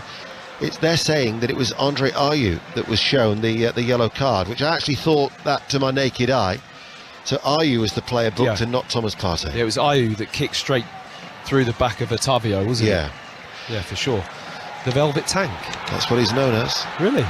Kudus out to Inaki Williams, tall and lean, left hand side. Little back heel didn't come off. It was read well by Ruben Neves on the right side of his penalty area. Neves now gets the return ball, although his pass across the penalty area has been intercepted by Aliou Seydou, the right wing back for Ghana, still goalless. BBC Radio 5 Live, and Seydou goes on the outside now of Guerrero towards the byline. Seydou with the cross. Arriving on that far side was Rahman. The ball seemed to ride up his chest, and the referee has said there must have been a touch of a handball because it's a free kick to Portugal on the edge of the area. As well as 5 Live and BBC Sounds, we're also on BBC World Service, going live across Africa as Ghana hope to be the first African side at this World Cup in Qatar to score a goal, because so far this the 5th attempt They've drawn a blank. 0-0, but it's Portugal on the attack, and it's Ronaldo. Runs straight into Daniel Amate. Header away then by Partey as Portugal try to come again. Neves plays the ball out towards Cancelo, far side the right, runs forward, comes on the inside of Kudus. No foul. Kudus, of course, has been booked, and all of a sudden there could be a break on now, because bringing the ball away is Abdul Samad, and the ball goes out wide now towards Kudus. Andre Ayew making a run in towards the penalty area. Abdul Samad plays the ball towards Kudus, left-hand side of the penalty area, 2-8 in the penalty box, and still Portugal complaining about what they thought was a clear free kick at the other end, as the ball is headed behind by Cancelo for a corner kick to Ghana, still 0-0. Well, the referee was in a great position to make that decision, allow play to go on. And if anything, I don't think Ghana really went at Portugal in that situation. They were quite happy just to keep the ball wide on the left-hand side. Kudus laid it back in and just kind of strolled a little bit. There wasn't a lot of energy in to think, right, we're going to go and score. Yes. Did it feel like that to you? No real threat to the goal at all. There was a lack of conviction. Yeah, absolutely. Almost like we're happy just to get the ball up the field in the flanks, and I don't know, we'll just see what happens. Well, they've got a corner kick. Let's see what happens from this corner. They're all in white. They're playing from left to right. Far side the left. Rahman to take it. It's an outswinger over the head of Salisu. Crowded penalty area. It was Otavio who got the header away on the edge of the box, and as it's fired in from distance, it's pulled well wide from Seydou, and it's a quick goal kick taken by Costa, the Portuguese keeper, downfield. This is going to bring the well, we've had 1-0 to Switzerland against Cameroon, Uruguay 0, South Korea 0. We'll be hoping for a goal fest for Brazil against Serbia at 7 with Alistair Bruce Ball and Chris Sutton. And a reminder, you can watch that game because it's live on BBC television with the 5 Live commentary if you just look for World Cup Extra on the BBC iPlayer. But it's still 0-0 here in Stadium 974. And a free kick will go in favour of Ghana as Andre Ayew was fouled. I mean, if anything, I'd say that Ghana look a little bit more in this second half so far. They've posing a few more questions. It's been a little bit more open as opposed to the game just being played in that middle third all the time. And a couple of times they've just tried to get in behind, or they've had a little breakaway. Otavio wins the ball, plays it forward now to Ronaldo. Ronaldo enters the penalty area. A couple of step-outs from Ronaldo. The angle is tight with a cross charge down. Headed away then, and then one back and played neatly with a sharp little turn by Seydou to Partey. To Kudus, turns midway through his own half and now accelerates, and he leaves Neves away, left in his wake, and now cuts back across Neves, who tries to get back at him, and Kudus with a shot low, left-footed on the edge of the area, just wide. What a run from this exciting player, Mohamed Kudus. That wasn't too far away. Neves couldn't keep up with him, and it was a low left-footed shot, the best attack from Ghana by Shaw, and it was, I don't know, about a foot wide, would you say? Yeah, absolutely. I mean, it's moves like that that's worth the entry fee to the stadium, isn't it? That's what you come to watch football for, those kind of moments. Brilliant piece of individual play from Kudus. Touched on him in the first half about how quickly and sharply he can spin an opponent. And I think it was Neves, wasn't it, who tried to get tight to him. He just left him for dead, didn't he? The sharpness in which he swivels with the ball. It's absolutely brilliant.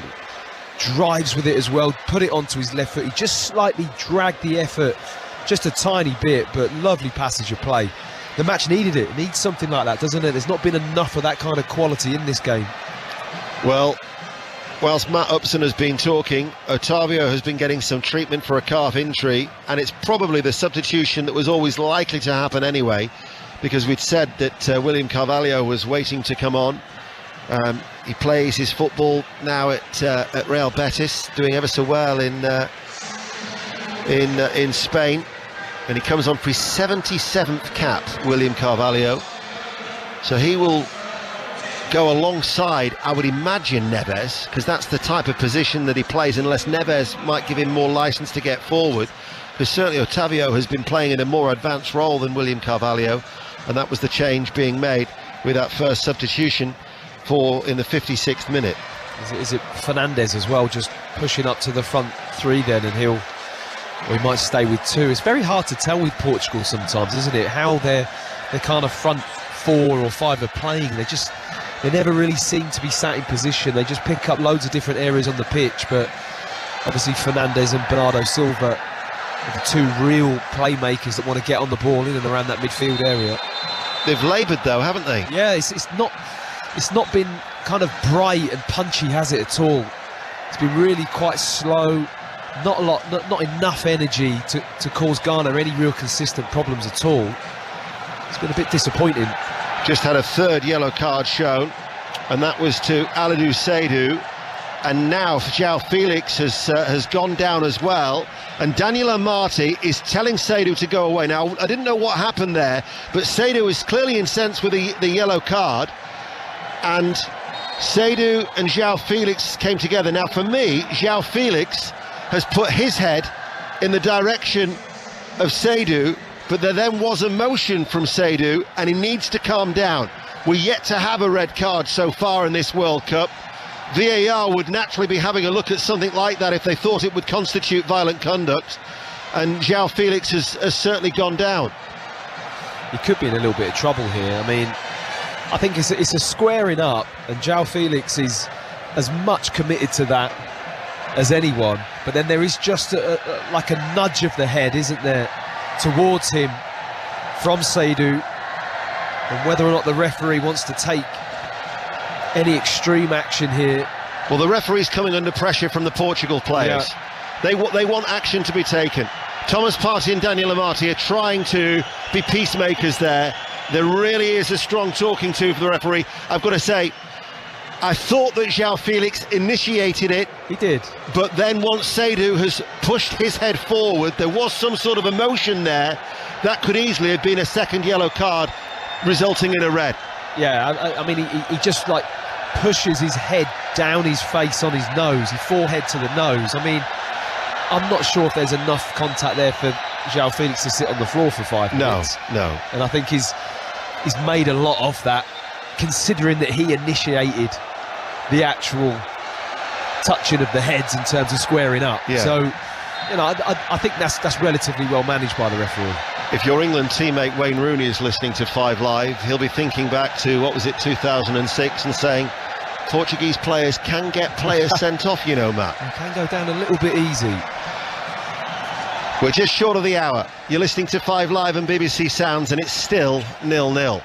Carvalho, the substitute for Portugal, just outside the centre circle, long ball, and it goes all the way out for a goal kick. Just haven't really settled into any sort of a rhythm as yet this second half for Portugal. You think that England did well, 6 goals in their opening game. How will they fare tomorrow as they take on the United States? We've got Wales against Iran in our first game of 4 more live games. Mark Chapman with all the build-up from 9 o'clock ahead of Wales-Iran. That's a 10 o'clock kick-off. England, the United States. Oh, that's a poor ball out of the back. Straight towards Bernardo Silva. Gave it towards Bruno Fernandes on the edge of the area. He didn't seem to be expecting the ball. Side onto goal. Back towards Bernardo Silva on that right-hand side, and they've regrouped Ghana, trying to now keep at bay Portugal, and they will survive as they bring the ball clear. Abdul Samad, that was certainly one where they got away from a loose and errant ball out from defence. Bernardo Silva, checked by Salisu, was he? No foul, says the referee, and a free kick. But Portugal have started slowly.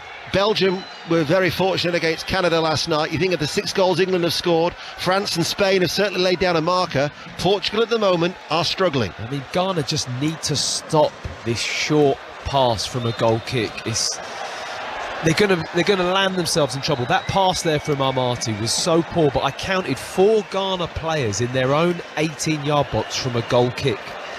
I mean, you're literally trying to play possession football in your own penalty box with Portugal just ready to press. You're just inviting that problem. And I think that they are technically a decent team, Ghana, but there's areas of the pitch where you want to play, and you don't want to be doing that, you know, time after time. They're far better off getting the ball into the midfield or trying to get the ball higher up the pitch and use some of the pace they have in wide areas. Matt Upson with us here on BBC Radio 5 Live. We've got 29 minutes remaining. Brazil, Serbia to come, the 7 o'clock kickoff. Next on the conveyor belt of live football on BBC Radio 5 Live. As Ghana are preparing to make a double change. Brighton's Tariq Lamptey, who actually made his debut against Brazil in Le Havre in France in September, and coming on for what would just be his 3rd appearance for Ghana. Only as recently as March he was playing for in the England setup for the under-21s. And the other player who's going to be coming on is Osman Bukhari, who plays for Red Star Belgrade. He's a forward. He's actually had a good season in Serbia, 7 goals in 15 appearances. So they are the two changes that Otto Addo will be preparing to make, as the little flick from João Felix goes into the path of Cristiano Ronaldo, who goes down, and the referee, without any hesitation, awards a penalty. Ghana protest, and Cristiano Ronaldo has won a penalty for Portugal. It was the challenge with Salisu. Oh, he goes down far too easily. He dives. It looks like a dive to me. There's a small bit of contact. But Deno, what do you think of that in terms of, like, there's not enough contact there to knock him down, is there? Surely. There's a nudge. There is a nudge from Salisu, but he makes the most of it. Let's put it this way. Ronaldo, if this is awarded from VAR, has won the penalty. With no question. No question whatsoever. Yeah. I mean, the thought running through my head when I saw Salisu come over, I thought to myself, don't bite on it. Just don't commit. Don't put that foot out. Just marshal him out wide. He does put his foot out, which allows Ronaldo to take that contact and go over. But for me, there's nowhere near enough contact to knock him to the floor. And like you said, he's kind of bought that penalty. Cristiano Ronaldo is one of 4 players to have scored in 4 World Cups. Pele, Uwe Seeler and Miroslav Klose. No player has found the net in 5 editions. He's placed the ball on the spot. One can only imagine that the VAR official Armando Villarreal has looked at that and is happy with the decision that has been made by the American referee Ismail Elfath. He last missed for Portugal against Ireland in September 2021, but his penalty record in his career, he's scored 145, he's only missed 29. That tells you everything about the task that now faces Lawrence Atizigi, the Ghanaian goalkeeper. He looks to the sky, the dark skies of Doha. Cristiano Ronaldo with a straight run-up. We're looking away towards our left-hand side. Atizigi's clapping his hands, he's all in green. Ronaldo waiting for this moment. Starting a record-equalling 5th World Cup, could create a little bit of history all of his own. He waits for the referee's whistle. He's looking towards his left. He now begins a stuttering run-up. Cristiano Ronaldo doesn't miss.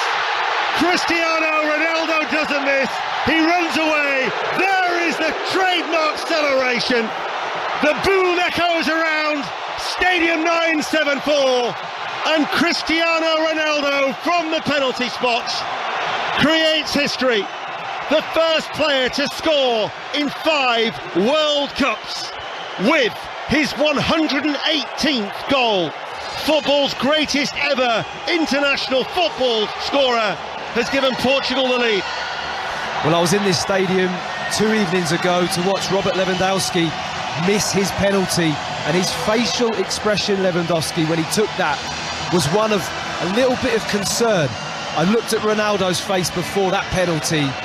He just blew his cheeks out and just stepped up. The look on his face, the facial expression was all confidence, and he smashes it high to his left-hand side. The goalkeeper's right. Really clinical, confident penalty. I don't like the way that he won it. No. I think that it's such a dubious call. There was contact because Salisu dangled his leg, but Ronaldo knew exactly what he was doing. He saw it there, slight nudge, and he was down. But this is the game. He's won the penalty for Portugal, and he certainly has put it away nicely. And he certainly enjoyed the celebrations. The keeper did dive to his right, but it was too powerful. It was ahead of him. And in the meantime, Ghana were waiting to make a double change. They have replaced the right wing-back Alidou Seydou. Tariq Lamptey of Brighton and Hove Albion comes on to make his World Cup debut for just his 3rd appearance for Ghana. And at the time being, we haven't seen Bukhari come on just as yet, so they've just made the one change, Ghana. But you're right, Matt, he certainly made the most of it, as Ghana now have got to look for an equaliser. Inaki Williams' shot from distance loops up in the air and caught by the goalkeeper, Diego Costa. Well, if Ronaldo dominated the headlines in the build-up to this game. He's going to grab the headlines after, it would seem, because he has now the first player to score in 5 World Cups, and it's his name, Cristiano Ronaldo, that is being sung inside this stadium, echoing its way around this 40,000 capacity ground. 1-0 to Portugal, and Salisu was the player who made the challenge. He almost took the bait, didn't he? Yeah. As he was coming across there, I was just thinking, don't put that foot out there. Just usher him wide. Don't try and win that ball. The moment he just takes that little lungy step to try and make contact with the ball, he was over, and that was that. But let's just see how Ghana deal with this, whether they change their tack, whether they come out a little bit more, throw a few more players forward. They've got Tariq Lamptey on now on this right-hand side, who can be very exciting in that right wing-back position.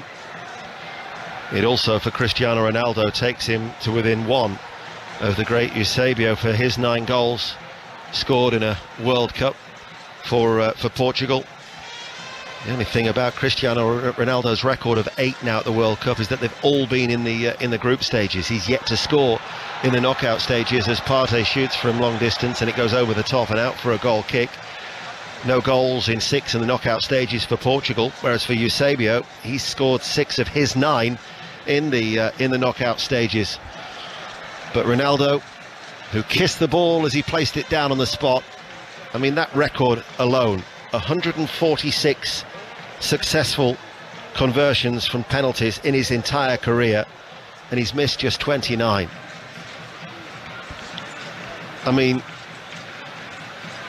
the figures are staggering for Cristiano Ronaldo.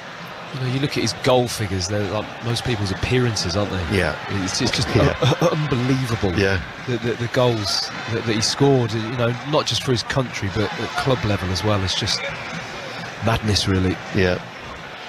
Well, certainly when you look from a Portugal point of view, you know, you've got Bruno Fernandes, who I think is 3rd on the list with 11, and then you've got Andre Silva 2nd with 19, and something tells me that they might not catch Ronaldo now, leading the way on 118. 1-0 to Portugal. At least it's not another goalless draw. No, we've had a goal, and let's see how Ghana deal with it, whether or not they'll come out and be a little bit more adventurous. Like I said, they've been very solid and very patient, haven't they? But when they've had an opportunity to go forward, they've not really thrown the kitchen sink at it. You know, they've not really gone at it, and whether or not that goal will change that approach or not, we'll have to see. Well, they haven't won their opening fixture in the last 3 World Cups since 1-0 against Angola in 2006. They drew against the Ivory Coast in 2010. Lost to Germany in 2014, and then in Sochi, when Ronaldo incidentally scored a hat-trick, that thrilling 3-3 draw against Spain in Russia 4 years ago. Here they lead by a goal to 0, and just about 20 minutes of normal time remain, and Portugal are 1-0 up. And for Ghana, whose next game is on Monday against South Korea, and they finish off against Uruguay a week tomorrow. They haven't really done enough to trouble Portugal. They only had that breakaway earlier in the second half, that good run from Kudus, as the ball is headed forward by Carvalho to Ronaldo, who quickly turns and helps it on its way towards João Felix. Salisu was tidying up with the back pass to Atizigi, the goalkeeper. 19 more minutes remaining of normal time. He's not been that effective in this game, has he, João Felix? No. You know, like, little moments like that. Like he's quite a specific type of player, because he's not pacey or powerful, is he? He's a very good technician. He's a clever player, but they've got quite a lot of players that are a little bit similar, aren't they? Portugal. Whether or not you see that today, that they haven't quite got that variety on how they're going to penetrate teams and hurt them with you know, different elements of their game. They're all very good technicians, great having the ball to feet, but sometimes that spacing behind can be exploited. Well, at the minute they're doing just enough through that penalty of Cristiano Ronaldo. but now it's Ghana coming forward. And the shot from distance was really struck by Kudos. He really got his left foot behind that. And in the end, that warmed the hands of Costa, the Portuguese goalkeeper. That must have been a good 30 yards out. I mean, we had a lot of chat around him before the game, but you can see why he hasn't disappointed in this game, actually. He really hasn't. Kudos, he's just been really energetic, and he's had 2 or 3 moments of real quality. Well, certainly he can play further forward, and here he is now, inside left channel. Andre Ayew! Ghana have equalised! Kudos made the run into inside left channel, and quick as a flash, he cut the ball back from the byline, and Andre Ayew, the captain for Ghana, pounds from close range, and out of nothing, Ghana have equalised with 17 minutes remaining. Portugal pegged back 1-1. Well, look at those Ghanaian fans behind the goal. It's right in front of their supporters. They are going berserk. Absolutely loving it. And it's that man, Kudos, who's just singing his praises about how good he's been in this game. 2 or 3 moments. Well, here's a 4th one. The ball comes to him. He's just stayed high up the pitch. He has a touch, but it's a really good cross with his left foot. He just puts the ball into a great area. It skims right through the legs of Danilo Pereira. He'll be really disappointed with that, but in all credit to Andre Ayew, he just gets himself right in the heart of the 6-yard box. He's gambling, he's anticipating that ball to come through. Yes, it worms through a set of legs, but it ends up in that area of the pitch, and he's there just to side-foot it home from about 4 yards out. Massive moment for Ghana, and right in front of their supporters. Andre Ayew, the captain for Ghana, made his debut back in the days of Claude Loire in 2007. His 110th cap. He's just scored his 24th goal, and what a vital goal it is, because it gives Ghana, could give them a precious point, although they're on the attack again. Kudos has been terrific. We said before he's been that creative spark. We talked about maybe playing him forward. I've seen him play for Ajax in more of an advanced role, and that's exactly what he did, and he made it happen. And Andre Ayew benefited from close range. The former player of West Ham and Swansea City, now at 32 years of age. And that will have wiped off the smile of Ronaldo, who now will try and do something for himself at the other end of the pitch, the other 30-something down there below. But Ghana, to their credit, took the goal very, very well. And what was the difference? 8 minutes that it took them to respond, to level matters. They'll be dancing down Oxford Street in Accra. Lizzie's Bar will be absolutely jumping at 1-1 with that goal from Andre Ayew. And I'm sure wherever you're listening across the world service, across Africa, to our commentary here on BBC Radio 5 Live, Ghana have just scored the first goal of an African side at this World Cup at the 5th time of asking. Senegal, Tunisia, Morocco and Cameroon all drew blanks. Ghana have provided the first goal for Africa, 1-1. I think you've been a little bit of a secret Ghana fan this evening, Dedo. No. I actually don't even know if it's been secret. Impartial as ever. Yeah. You've got a real love for Ghana, haven't you? Having been there quite a bit, haven't you? Spent a bit of time there. I did spend a little bit of time there in the African nations in 2008. 4 weeks. Lizzie's Bar? Actually, no. As the cross comes in, it's a long cross as well over the head of João Felix. But I did spend my time on Oxford Street quite a bit. Lovely. Yeah. Nice culture, huh? Yeah. A little bit of plantain to start the morning. There's going to be a lot of changes being made. So Bakari is going to be coming on for Ghana. They're also going to be bringing on Jordan Ayew. Is Kudos the player who's going off? Yeah, taking him off. That's a surprise, is it not? Very much so. So this is the second opportunity of substitutions for Ghana. They're going to make a double change. So it's Osman Bukari who's coming off for Mohamed Kudos, and Andre Ayew, the goal scorer, hands the captain's armband to Thomas Partey, and he will be replaced by Jordan Ayew.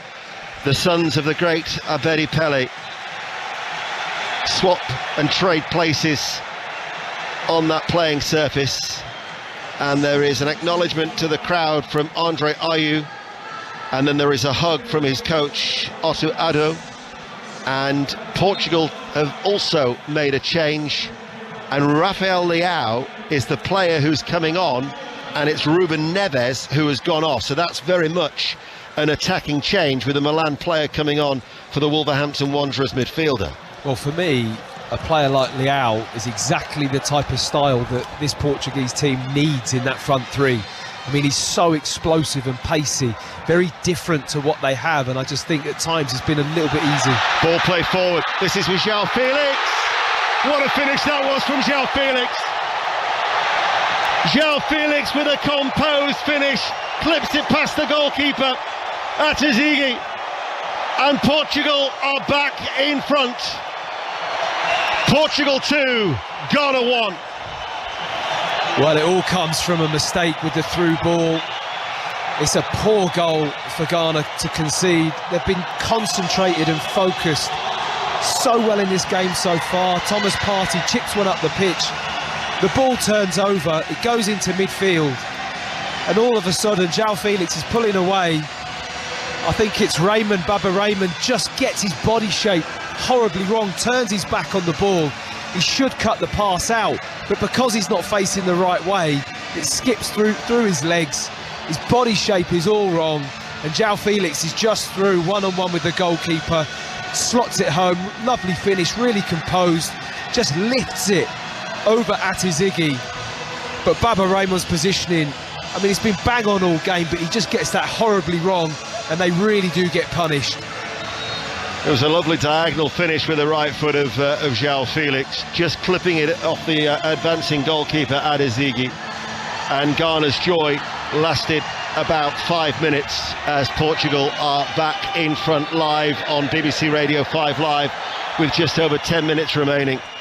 And in fact, I think Andre Ayew still hadn't taken to his position after being substituted, with the look of dismay as he looked across onto the pitch to see that Ghana had given the ball away and punished by Portugal, who are back in front. I mean, there's a look of dismay on Otto Addo as well in the technical area. You know, he's just made those switches thinking, right, we're 1-1, let's be solid. And it's such a poor goal to concede. I mean, Portugal had to do nothing to get that opportunity. It was a ball slid through, it should have been cut out, and it wasn't. But you've got quality like João Felix, really good technical player. They've just been caught again in the middle of the park by Jordan Ayew, and it's Bruno Fernandes now running forward. Bruno Fernandes, and the ball comes in, and Portugal just backed another one. Portugal, through Rafael Leao, first time finish right-footed, guides the ball into that far right-hand side to score his first goal for his country, and surely secure the 3 points for Portugal, who now lead Ghana by 3-1, and Ghana are falling apart. Well, it's just an unbelievable collapse, isn't it? From how well they've done all the way up to now, to concede 2 goals like that, such a disappointment. This one has a bit more quality. There's more that Portugal have to do here, but they lose the ball in the middle of the park again. 1 or 2 players, and this is the difference here. Leao's come on the pitch. He's got the ability and the power to run past players, timed pass to perfection into his path, and it's a really good finish with his right foot. Bruno Fernandes with the assist. Rafael Leao, who's been linked with moves to Chelsea and Manchester United, just about, I think, had stayed onside, although he did have a little glance across towards the assistant referee. VAR will be imagining having a look, but now they've got the 2-goal cushion and they're happy with the goal. It's very tight. It's 2 goals in the space of 2 minutes. Very tight offside shout, wasn't it? But I think he was just about on. But you see what he brings. He's got that pace, hasn't he? The ability to get up with play quickly. It's a lovely weighted pass. I think it was Bruno Fernandes, wasn't it, with the pass? Yes, it was. Really good ball, just into his path. Lovely, opened his body out really nice with his right foot and just guided that ball around the goalkeeper into the far post. Lovely finish. But again, Ghana guilty of giving the ball away as they've lost it once more. Got to try and rediscover a little bit of discipline here, have Ghana. Wouldn't want to concede any more goals with under 9 minutes of normal time remaining. But you would think, because of what is left, Portugal now will be going to the top of Group H after earlier it had finished Uruguay 0, South Korea 0.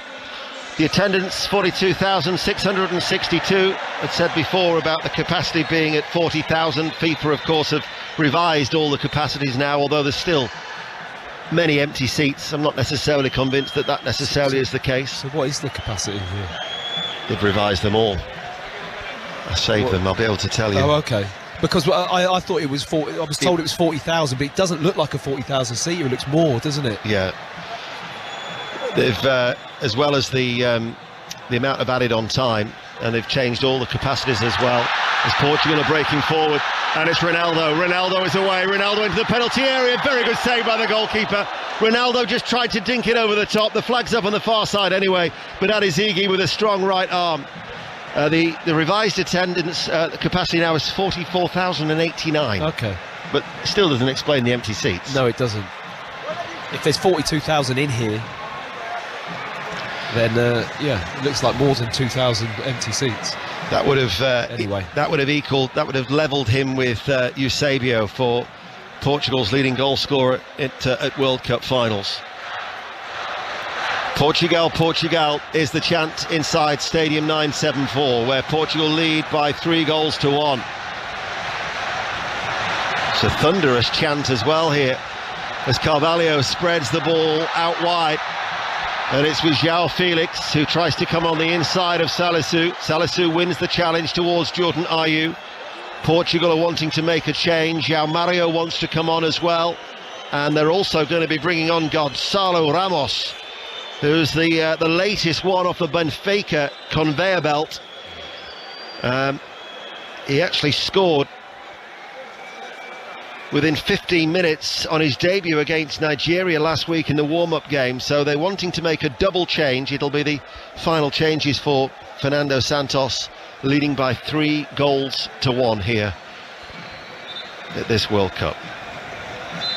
I mean, it's been such a bizarre turn of events in this game, hasn't it? From one moment looking a little bit drab and not much going on, to all of a sudden there being quite a bit of action and goals, and Ghana really have kind of just let their guard slip a little bit. It's turned into a little bit more of the game that you'd expected, a little bit more to it and throw in, a bit more higher octane, punchier play from Ghana and Portugal actually, and it's actually been quite entertaining in the last 15-20 minutes. But they do leave themselves exposed as they go in search of more goals, and that's been their undoing really, with giving the ball away. It's going to be a triple change incidentally. João Palhinha of Fulham is also going to be coming on. I would imagine that Fernando Santos, with a quick turnaround of the schedule, playing Uruguay on Monday, he'll want to try and keep some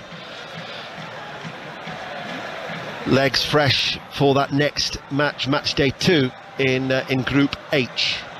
As here is Bruno Fernandes for Portugal, who lead 3-1. He takes a little tumble. João Felix was looking for the run of Ronaldo, who was through the middle, and though it was cut out, he still put his hand in the air to acknowledge that attempted forward ball from João Felix. Don't forget, tomorrow we've got Wales-Iran at 10, England-the United States at 7, part of our offering of all 4 live games on 5 Live and BBC Sounds. We mentioned Rick Edwards, part of the 5 Live breakfast team, of course, with Rachel Burden, and Rick will be joined in the morning at some stage by Ian Rush and Rob Green, as well as many supporters who've made the trip out to Qatar, to give you a little flavour of the lengths they've gone to ahead of the next set of matches for the home nations. And certainly Wales will look to build on that second half performance against the United States. That's a 10 o'clock commentary tomorrow. Our coverage with Mark Chapman starts at 9. But don't go anywhere, because we've still got Brazil and Serbia to come, as Portugal's substitutions wait down below. Leao to Ronaldo. But Portugal, with under 4 minutes remaining, I think the scoreline flatters them to an extent. Yeah, I do. I'd agree with that. I don't think it has been, you know, a scoreline of that difference, but there's just been a couple of situations where Ghana have lost that control, lost that focus, lost their shape a little bit.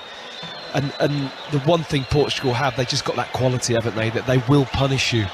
It would have been interesting if there hadn't been those lapses in concentration. You know, you'd be looking at a very different scoreline, but it's just those little moments that Portugal have that quality, and the finishes have been great, haven't they? João Felix one and Leao's finish was absolutely excellent. And then we talked earlier about the strength in depth, and this is the reason why, because João Paulinho is going to be coming on. I'm going to watch that game before the Premier League finished against Manchester United. He really is a force of nature, extremely combative in the midfield. So he's coming on to replace Bernardo Silva. João Mario is coming on, and also Cristiano Ronaldo is departing. And that was the ovation and the cheer for Cristiano Ronaldo, who tonight has got his own piece of World Cup history, the first player to score in 5 World Cups. So João Felix, Ronaldo and Bernardo Silva make way for Paulinho, João Mario and Gonçalo Ramos. For this Portugal side that lead by 3-1 with 2 minutes remaining.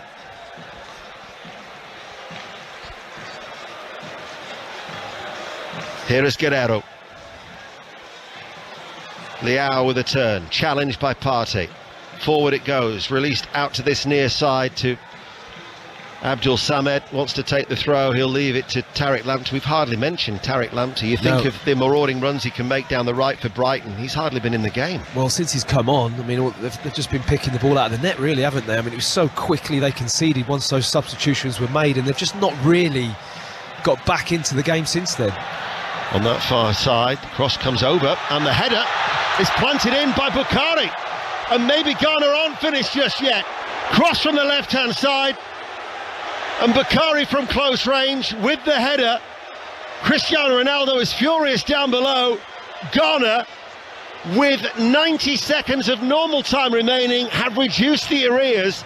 It's Portugal 3, Ghana 2. I mean, I don't know really what to expect next in this game, to be honest. There's just goals coming out of nowhere. It's just a harmless ball down the channel on the left-hand side. I mean, it's a decent cross into the box and it's a good header, but how easy is that for Ghana just to flick the ball down the channel, gets there, crosses the ball, Bukhari arriving at the back post, heads it in, unmarked completely. It's almost like Portugal are statues at that moment, and it's a bizarre game, though, isn't it? Really weird. It is. You wouldn't have seen 5 goals coming at half-time, that is for sure. And a free kick to Ghana, as there's a little bit of a reaction there. There was Inaki Williams has reacted to Danilo Pereira, who didn't need to fall away in the theatrical manner that he did, and now the 2 sets of players are squaring up to each other, and the American referee is going to have to get between them. He's got a yellow card in his hand. Inaki Williams is still going after Danilo Pereira, and the referee's saying, I want you to this side, you stay there. They're still having words of being exchanged as they move towards each other, and the referee brings them together, puts his arms over the shoulders of both the players and says, you come to me. It's just nice to see both players now have like shook hands and got on with it. You know, that's what you want to see, isn't it? He's got the yellow card in his hand, ready to dish that out, but they've got over it. It's a bit of a spat. They've been having a bit of a battle for a lot of the game. He's just booked both of them. I mean, Danilo Pereira, yes, he goes in and he kind of drags him to the floor, but I think Williams is leaning back, but it's more the way he just holds him when he's on the floor. And Inaki Williams just reacts. It's not a lot, and I think there's a bit of play acting there from Danilo Pereira, which isn't nice to see.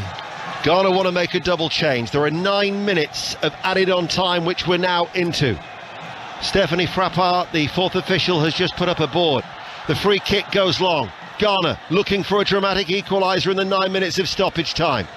And they're going to be bringing on Antoine Semenyo, the Bristol City forward. As Partey goes long, Ghana have committed a lot of players forward. Salisu was up there, but it came off his head last. And out it goes for a goal kick. And also Daniel Kofi Kaira, the midfielder who plays for Freiburg, who've been doing well in Germany before the break in the Bundesliga. He's going to be coming on. But it's 3-2 to Portugal. So the changes that are being made now, first of all, the player to come off, it's going to be Semenyo who's going to be coming on, and it's Inaki Williams. So that is like for like there, striker for a striker. The Bristol City forward, he scored his first goal for Ghana last week against Switzerland. And then the other player to come off is Alexander Giku, the defender. So they're going to go to a flat back four for the closing stages here. We mentioned earlier that Portugal, who haven't won their opening game at a World Cup since 2006, they drew their opener in Russia in Sochi against Spain 3-3, could have a repeat scoreline if Ghana can fashion a late equaliser. We thought that Portugal were comfortable, not so. Can Ghana create something in the next 6 minutes or so? Ball played by Jordan Ayew, forward. Danilo Pereira with the cutout. Now Tariq Lamptey. Lamptey's cross just too far ahead of Semenyo, and out of play it goes for a goal kick. It's a decent situation there as well for Ghana. It's not the best of balls from Lamptey. He's got better quality than that. Just to find that pass, he overhit it on the angle a little bit, but it was a little dangerous opportunity just opening up there for Ghana. And Portugal, very edgy going into these final stages of the game. They shouldn't be. No, they shouldn't. There's been some real sloppy play, some switching off, not just individually but collectively, both teams have, which has led us to this position. Certainly there'll be some tense expressions on the Portuguese bench. They looked like they were home and hosed at leading by 3-1, but still 6 minutes of normal time remain. They're on the attack. Bruno Fernandes goes to ground. That was the challenge coming in from Bukhari, who has set us up for this interesting finale here in Stadium 974 on BBC Radio 5 Live and the World Service across Africa. Free kick though to Portugal. Bruno Fernandes will leave it for Guerreiro, who was certainly found wanting when Bukhari got that header. Didn't track the run whatsoever. It was a rather loose ball from Guerreiro again. He's given it away. And now it's picked up in the midfield by Jordan Ayew. Into towards the centre circle it goes. But unable to get there was Kyra in the midfield. And they work it out towards Leao. Shrugs off the challenge of Lamptey. Leao into the penalty area. Tried to pass the ball out towards João Mario. But Ghana's defence managed with the interception. Now the ball is chipped long by Bukhari, looking for the run. In fact, it wasn't Inaki Williams who's come off. Williams must have come to the side. Who was it that came off for Inaki Williams? It was Zico and Abdul Samed were the two players who've gone off. So Inaki Williams has been joined by Semenyo, so they've gone two up top now, Ghana. Really throwing caution to the wind in these closing stages. And in fact, there is confirmation on the giant screen of that double change that Ghana had made. They lose the ball though on that far side to João Mario over the halfway line. Portugal lead by 3-2. Strong running, good strength, slips it on the inside. Paulinho switches play on the edge of the penalty area. It's controlled on this near side by Rafael Leao. The attempted cross though was blocked. I think the Portuguese bench wanted him to take it into the corner flag. Ghana though can't get it away. It's become very, very stretched, a little bit loose between both sides. Guerreiro running forward, Carvalho on the inside. Portugal lead by 3-2. Still 4 minutes of stoppage time remaining. And now at a walking pace, Bruno Fernandes is going to take it down and gets it out of play for a throw to Portugal, level with the Ghana penalty area. Well, that's twice now the ball has come to the substitute Kiera for Ghana, and he's just not been good enough in having the ball. There's been a couple of great opportunities where he just gets his head up and finds the pass forward. They're on the counter-attack. I mean, it's quite open still, isn't it? Portugal haven't really shut this game down at all. It's still very open. Bruno Fernandes has just been shown a yellow card by the American referee. Here he is, the Manchester United player.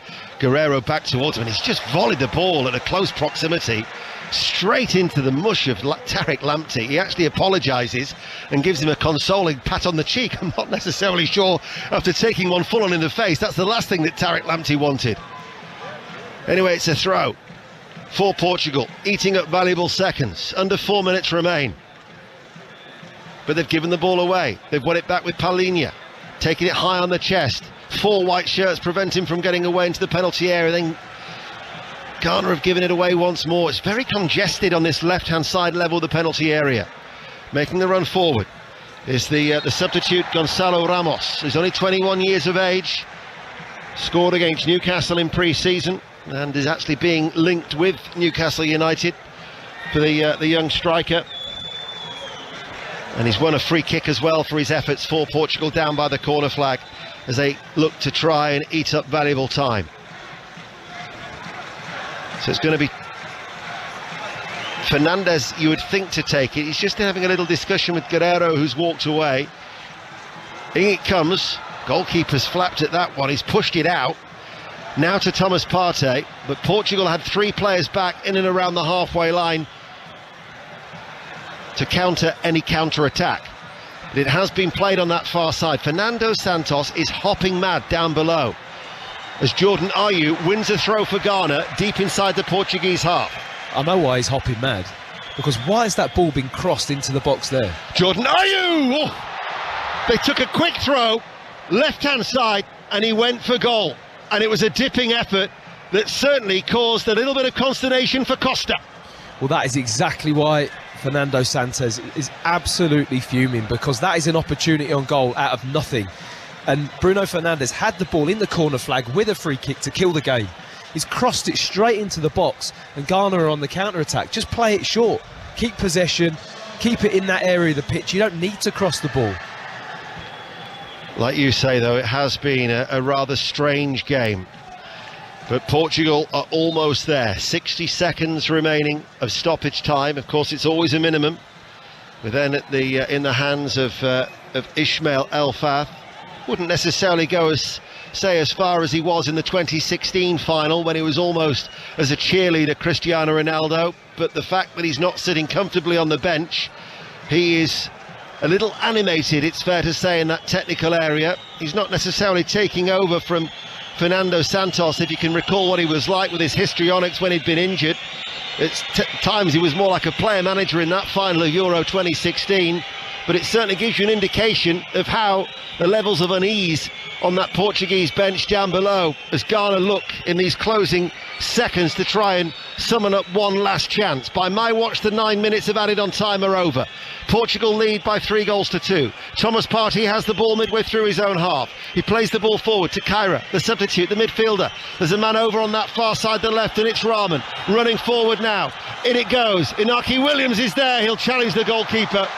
And bearing in mind that Inaki Williams is running at him, Costa showed good concentration, good handling to catch the ball. Well, I thought for a moment there Williams was going to really challenge him. He would have absolutely clattered him if he'd have competed for that ball, but the crossing wasn't of the best of quality. The keeper's dropped the ball, he's lost it. Ghana tried to profit. Danilo Pereira clears it. The hands on the heads from Fernando Santos tells its own story, because Diogo Costa, almost with a real lapse of concentration, now to the other end, Rafael Leao. It's like back at jumpers for goalposts back at school. What is going on? The bench were telling Costa to clear it long. He just threw it in front of him and didn't realise that Inaki Williams was behind him, and he almost cost his side very, very dear. But they have survived, they have escaped. Mayhem at the end. Ghana, when Portugal were leading by 3-1, they looked so comfortable. But Bakari's late goal gave Portugal a real scare when he headed in the 89th minute. And Ghana may well have wondered what could have been. As it is, Portugal have got away with one, and their first win at the opening game at a World Cup since 2006. They'll laugh about it later, but they weren't laughing about it at the time. I'm not sure if they will laugh about it, to be honest, Deno. I mean, the look on Cristiano Ronaldo's face on the replay there, when Danilo Pereira has to clear that off the line from the goalkeeping error. I mean, last seconds of the game, it's just heart in mouth stuff, and it didn't need to be like that. There was so many little errors, wasn't there, in that last 25 minutes, half an hour. Some of them just like game management almost, and decisions on where to play and what to do with the ball. It was a bizarre end to the game. quite theatrical in the end. We weren't expecting that because the first half was very dull, but the second 45 was completely different, which was positive. Portugal, yes, they've won the game, but they have been far from convincing. And I think Ghana will look back and think we should have really got something from this game. Costa's error could have been so costly. He will go cold when he thinks about that tonight, but they got away with it right at the end. And on a day where Cristiano Ronaldo has got his own piece of World Cup history by becoming the first player to score at 5 World Cups, he set the tone for quite a mad second half, with all 5 goals coming in the second period, where it's finished Portugal 3, Ghana 2.